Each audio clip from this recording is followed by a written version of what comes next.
బంగాళాఖాతంలో మరో అల్పపీడనం అయితే ఏర్పడింది. దీని ప్రభావంతో ఏపీ మరియు తెలంగాణ రాష్ట్ర వ్యాప్తంగా భారీ నుంచి అతి భారీ వర్షాలు కురిసే అవకాశం ఉన్నట్లు వాతావరణ శాఖ హెచ్చరికలను జారీ చేసింది. జనవరి 6వ తేదీన ఈ వర్షాల ప్రభావం అనేది ఉండే అవకాశం ఉందని, ఇక్కడి నుంచి 5 రోజుల పాటు ఈ వర్షాలు కురిసే అవకాశం ఉన్నట్లు వాతావరణ శాఖ అంచనా వేస్తుంది.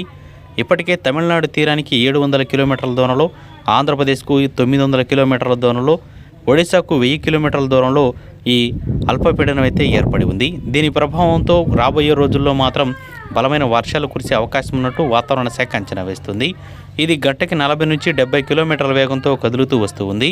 అదేవిధంగా సముద్రం నుంచి వీసే చల్లని గాలులన్నీ కూడా ఏపీ తెలంగాణ వైపు వీస్తుండడంతో చలి తీవ్రత అనేది కూడా భారీగా పెరిగిపోతుందని, వర్షాలు అనేవి తగ్గుముఖంగా అక్కడ కురిసినా కానీ భారీ ఎత్తున కొన్ని ప్రాంతాల్లో మాత్రం కురిసే అవకాశాలు ఉన్నాయని, రాష్ట్రాలు మొత్తం కురిసే అవకాశం తక్కువని వాతావరణ శాఖ తెలుపుతుంది. ఇక అదేవిధంగా సముద్రానికి దగ్గరగా ఉండే ప్రాంతాల్లో మాత్రం చలి తీవ్రత అనేది ఎక్కువగా ఉంటుందని, అదేవిధంగా మిగిలిన ప్రాంతాల్లో మాత్రం కొన్ని ప్రాంతాల్లో గట్టిగానే ఈ చలి తీవ్రత ఉంటుందని పేర్కొనింది. అదేవిధంగా వర్షాల ప్రభావానికి వచ్చినట్లయితే వర్షాలు అనేవి కొన్ని చోట్ల చెదురుముదురు వానలు పడతాయని, మరికొన్ని చోట్ల భారీ వర్షాలు పడతాయని, కొన్ని చోట్ల అసలు వర్షమే ఉండదని వాతావరణ శాఖ వెల్లడిస్తుంది.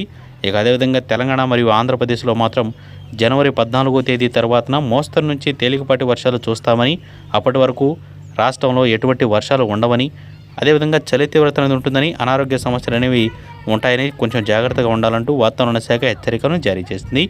ఇప్పటికే బంగాళాఖాతంలో ఏర్పడిన అల్పపీడనం మెల్లమెల్లగా బలపడుతూ అది కదులుతూ నెమ్మదిగా ఏపీ తెలంగాణ వైపు వస్తుందని వాతావరణ శాఖ అయితే అంచనా వేస్తుందన్నమాట. దీంతో రాబోయే రోజుల్లో మనకి 2-3 రోజుల పాటు వర్షాలు అనేవి కురిసే అవకాశం ఉన్నట్టు వాతావరణ శాఖ అంచనా వేసి పేర్కొంటూ ఉంది.